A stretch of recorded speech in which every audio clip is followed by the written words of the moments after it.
Hey everyone, really excited for this chat today with a company that's made a big difference in my professional and personal life with virtual professional services, Belay Solutions. Excited to dive in with Amy Appleton. Amy, how are you? I'm doing fantastic. Thank you so much. I'm excited to be here today and I'm talk about excited to this. have you.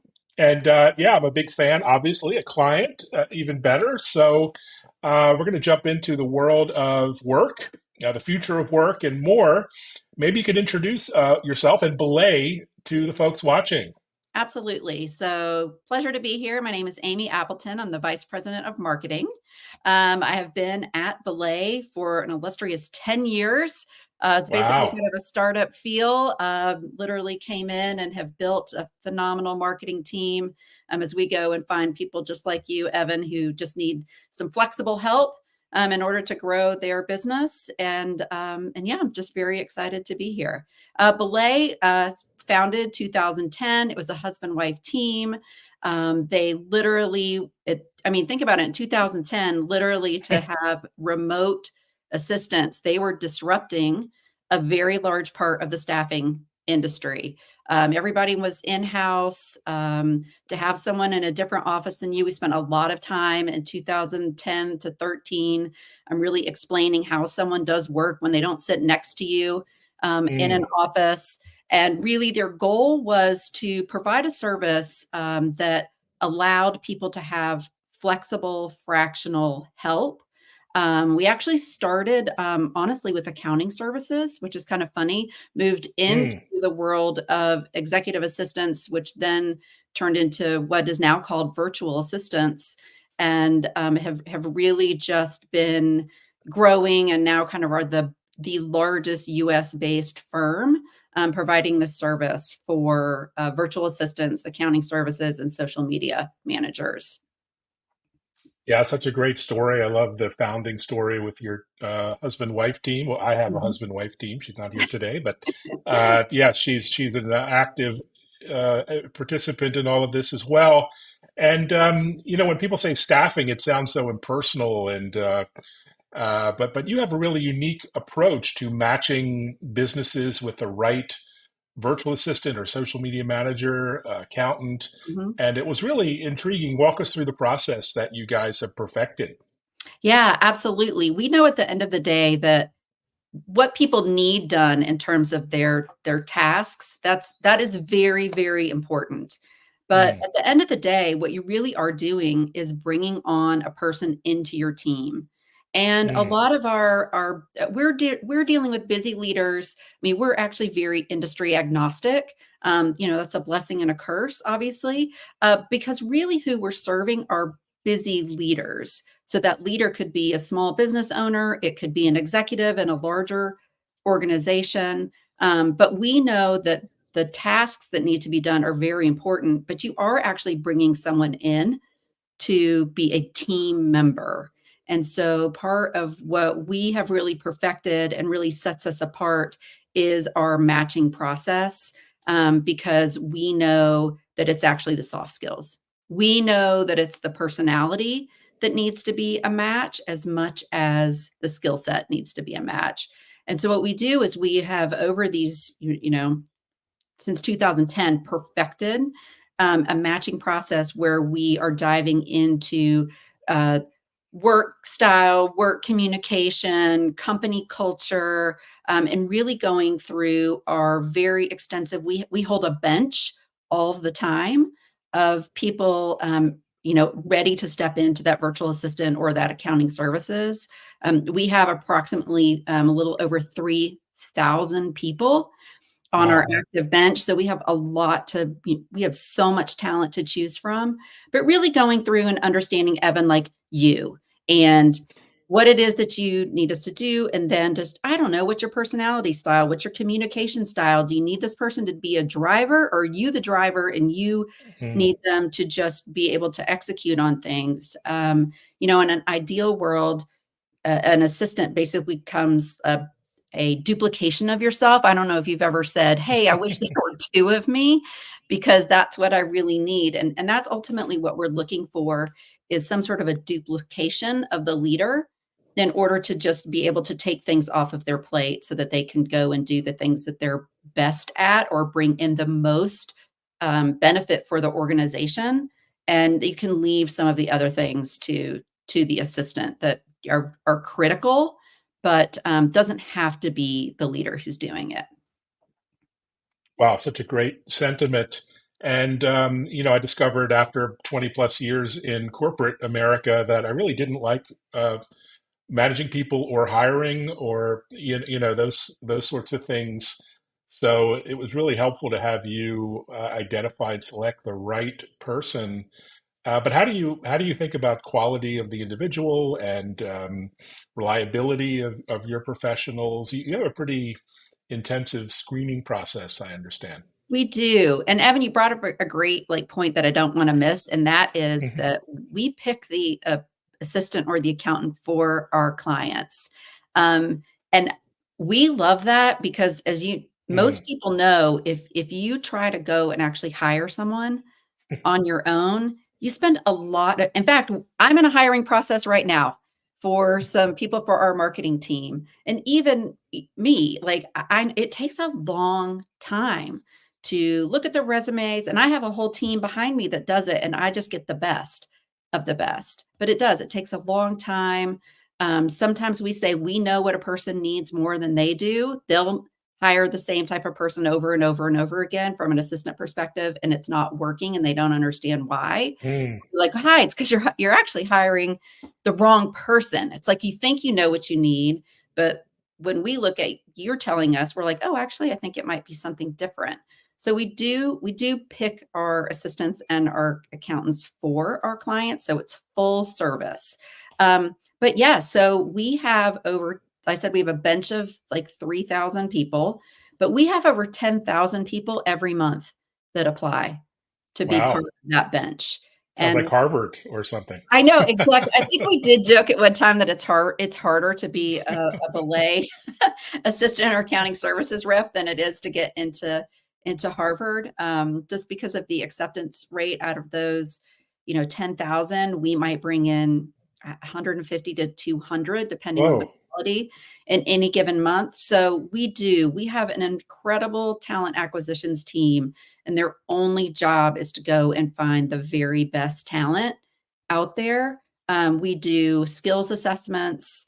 We do some video interviewing. We'll do some in person interviewing. We really kind of know who it is that has that. Really, to be an assistant, you have to, or even an accountant, you have to want to serve people. I mean, it definitely is as a servant leadership role in a lot of ways. And so we're looking kind of for that personality type as well as the driver as well. I mean, a lot of our clients are really looking for someone to just take the ball and run with it. And in the end, actually be able to be proactive and look ahead of our clients. That is like the ideal state at the end of, onboarding. So, but we're having him go through skills assessment. We're having him go through interview processes.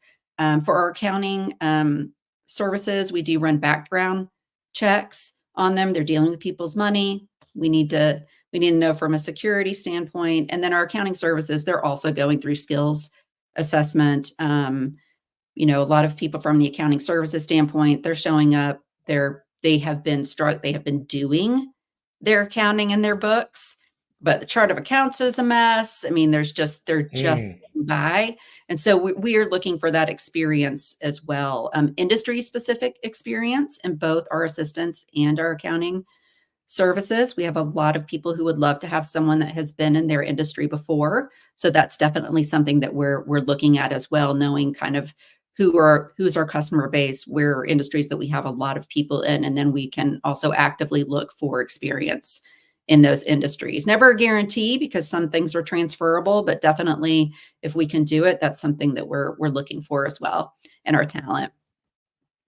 Well done. And as you know, I'm a micro business. A lot of people like me, I'm solopreneurs, Yep. basically.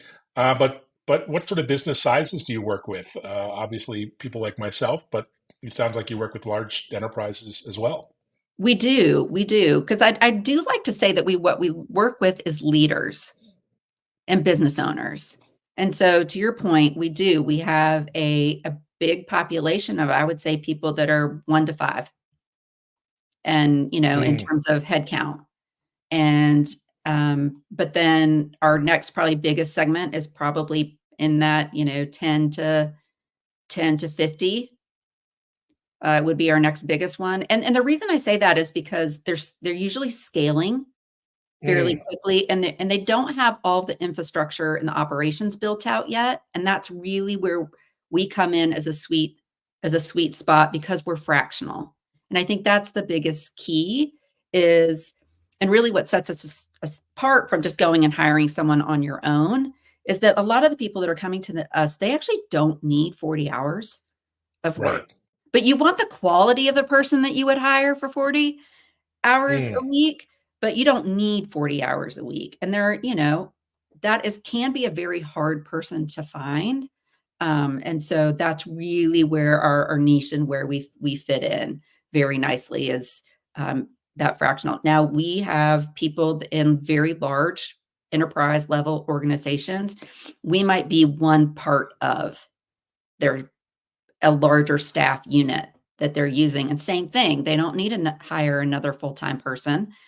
They just need a fractional person to come in and help with their staff members. So it's that fractional and flexibility is really where we fit in to it.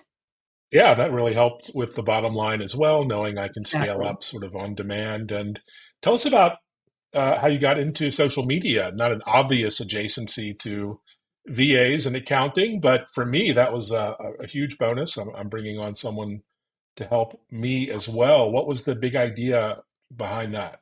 It really was just that social channels are becoming so important right now to Mm, the client base that we serve.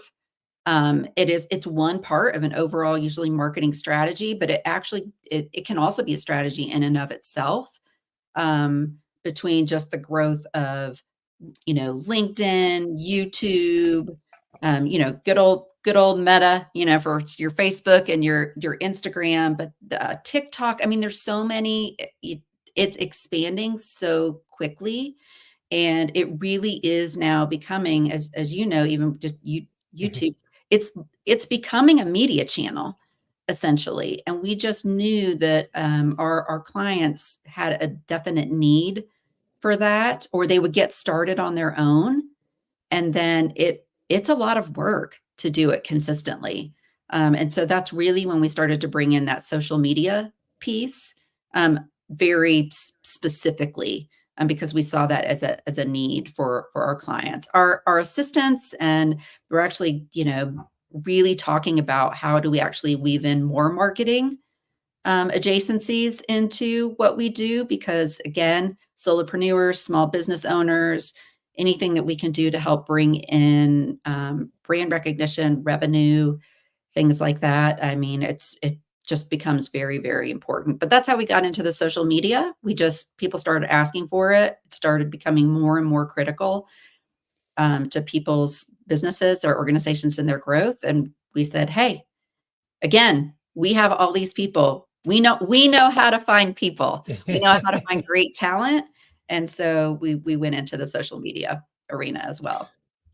Yeah, it's a fantastic value add, and it's often in industries, it'll be, a 22, 23-year-old who will be hired to sort of manage social media or do it part-time, assuming that just because you're a young Yeah. person, oh, you must know how to do social media. And that's a pitfall I see again and again, not in my clients' organizations, but even I've fallen into that trap. So it is a real skill that needs to be developed and nurtured.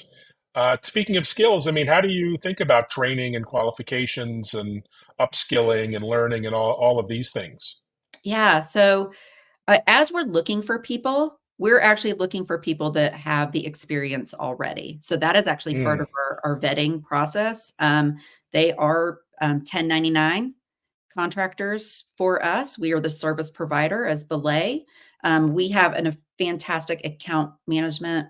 Um, layer that comes into that, that helps with onboarding and things like that, that we're very, very proud of. We know it's again, makes us super successful. But in terms so the talent that we're looking for, they actually they already have to know how to have baseline knowledge of things. And then, we have resources for them to go and continue to learn of the things that we know that our clients are asking for all the time. Also, we have a community, which we're super excited about. We Mm, just relaunched it in LinkedIn, and it is a community for our assistants and our accounting services people to go in and actually leverage each other's knowledge, which is so exciting. We find it all the time of people going in there and saying, "Hey, I have a client who needs this, and who's done this before?" And then instead of having to go out and figure it out themselves, they can actually have someone who's done it successfully say, "Hey, I have done that as well." Because just like everywhere else, I mean, I know you experience, and I'm sure, I mean, I do, you just have to constantly be learning right now. I mm, don't think it matters where you are, in your career, in your industry, everything moves so fast right now that you have to just continue learning. And that's kind of also the personality that we're looking for as well, for our talent is for people that just want to continue to grow and are willing to go and be resourceful. There's a lot of things that I ask my assistant Heather to do. I know she's never done before. And mm. I'm like, well, I mean, if you can just go figure it out, it just saves me the first step of figuring it out. And then we can work on it later together and I can give feedback and things like that. But the time saving for me not to have to be the one to go and use ChatGPT or Google or whatever I want to do, um, even her being resourceful and going and doing something for me, starting a research piece for me, it saves me so much time and having to do that. So that's kind of how we're doing on the training. They have their community. We're looking for people that are already coming with the talent, and then as well as just people who are excited and willing to go and learn new skills. That's fantastic. So I was actually referred to Belay through a busy professional woman. She happened to work for McKinsey, and she had a Belay virtual assistant just for her own hybrid professional personal work life. Yes. It's an interesting dynamic. Three children, very busy mother. That must be a growing segment as well, not just the business side, but just handling all the challenges of day-to-day life for a professional. Yeah, I think it goes back to really the founding culture that we Mm, built. The founding CEOs, Brian and Shannon, we serve the person, and the person has their work life and mm, their things at home. And so not trying to delineate work and we'll only do work or we'll only do personal. Like, right. we'll do both because what we wanna do is actually serve the leader well. And so to your point, it doesn't surprise me that she did that. I asked my assistant to, "Hey, what are you making for dinner, like, this week? And can you can you just tell me what you're doing and I'll just copy?" Mm, You or she makes I don't know about you, I can schedule my medical appointments all day long, but if something has to get rescheduled, I will put it off for mm. forever. And so she will go in and I'll be like, Heather, can you reschedule the dental appointments for me? I know it takes me 5 minutes to do it, but I don't like to do it." And so she can actually help me there. She makes my haircut appointments for me.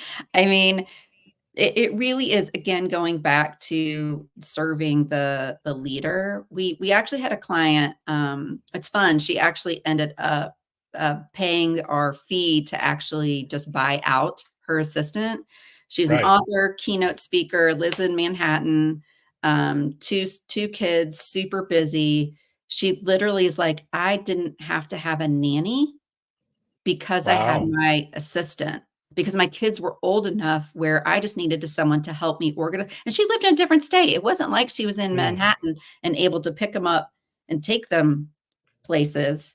She literally just was able to organize their family calendar. So her husband, who was like works in finance, and her who's traveling and, an author, it really meant that they didn't have to get a nanny, because the assistant, in addition to handling all of her speaking engagements, was also handling the family calendar and organizing her and her husband Wow. around their lives.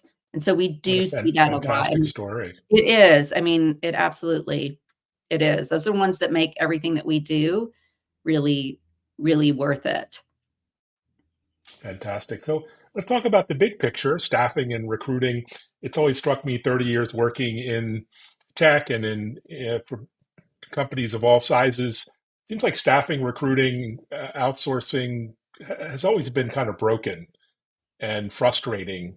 That must have been part of your founding mission. How do you see this industry evolving? And I guess you're taking advantage of this kind of broken system we have in a way.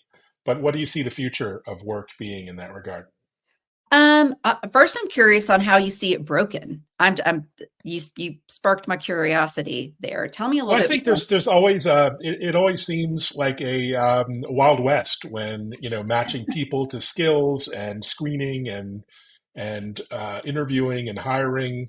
It just seems like such a semi-random and strange world when it comes to hiring, and it seems like there needs to be a better system. Now, whether companies with your business model will come to the rescue. Maybe it'll be a hybrid of that, or AI will help us. But something is not right when it comes to recruiting, hiring, matching, and skill, and talent in general.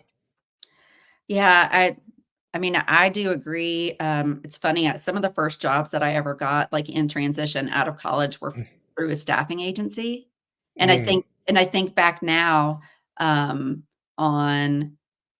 I mean, it's very random, right? You yeah, just kind so of get random, right? get placed, and then that's that, and then we kinda evolved into the marketplace, which I think Hmm. kind of came around the first time, your Fivers, your Upworks, where Mm, the onus is still on the person searching for mm, the talent. And then I do think at this kind of boutique upper tier level, you do have places like Belay, where, you've got people matching. At the end of the day, we're in the people business. Staffing is about people. And mm, so it really is just having that good feel for, what people need. I think it just goes back to what I said, like, skills.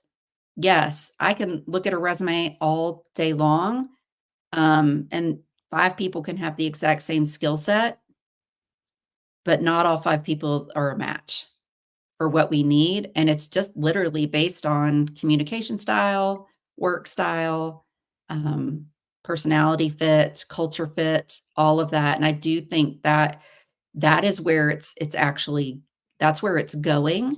I see that a lot in our own outsourcing. We outsource as a marketing department mm. because, we are a firm believer, I am, of, like, fractional help. Like, I don't need a full-time hire yet, but I need help, so let's go and use, either one of our own. We'll go into our own assistant pool to find them, as well as, we've used a couple of marketing outsourced places to go and find us the talent as well. And I really think that that is that kind of higher level boutique service. At least that's where I hear people have the most success. That's what I would say, is that because we talk to people all day long, and a lot of times Belay is not their first place that they've tried to do this. Um, and at the end of the day, it's that match that makes all the difference in the world, because it's hiring. It's staffing. Yeah, So it's I the do. I most think you'll see more and important more thing you can small, do. yeah, more and more small niche down, like tech, things like that. You'll just get these more boutiquey feels. We're already seeing it happen from our perspective. Small, they're not mega companies, but they're smaller companies, and they're really looking to just super specialize in the staffing. So yeah, that's Yes, what we're doing. focus is key. The riches are in the niches, as someone I know said once.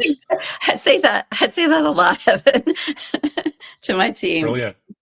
Brilliant. Speaking of your team and marketing, as a marketeer, social person myself, what works for you on the marketing front in this crazy mixed up world of social and digital these days? You put out great content, by the way. You. What's driving your success on the marketing front? So we kind of have twofold. I would say that we have a fantastic influencer and partnership arm in Mm, our marketing organization.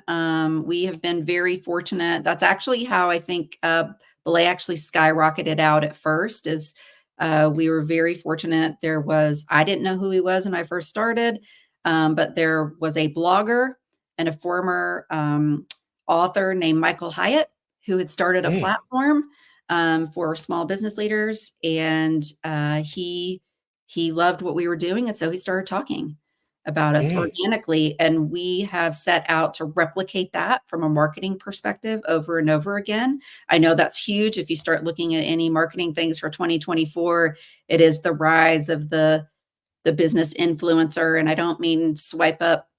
Although if I was in a consumer goods, I would 100% want someone to swipe up Yeah, with my case link. in point here. Yeah, Yes, yeah, exactly. I want absolutely. someone to swipe up for sure, and swipe up on my affiliate link. Um, but since that's not our model, but it is very similar, and we're looking for influencers and that stuff. From a digital perspective, as I'm sure you know, it is an talk about ever changing, ever learning, ever growing. We actually get really good success with our Google advertising, Mm, but we work really hard at optimization of it.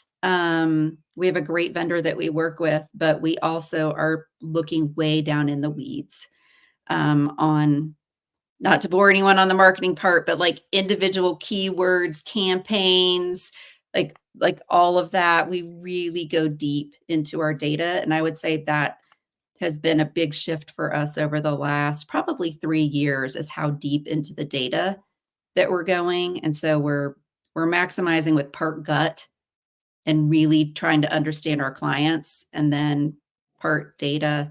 Google works great. We've experimented a lot in Meta, Facebook, Instagram.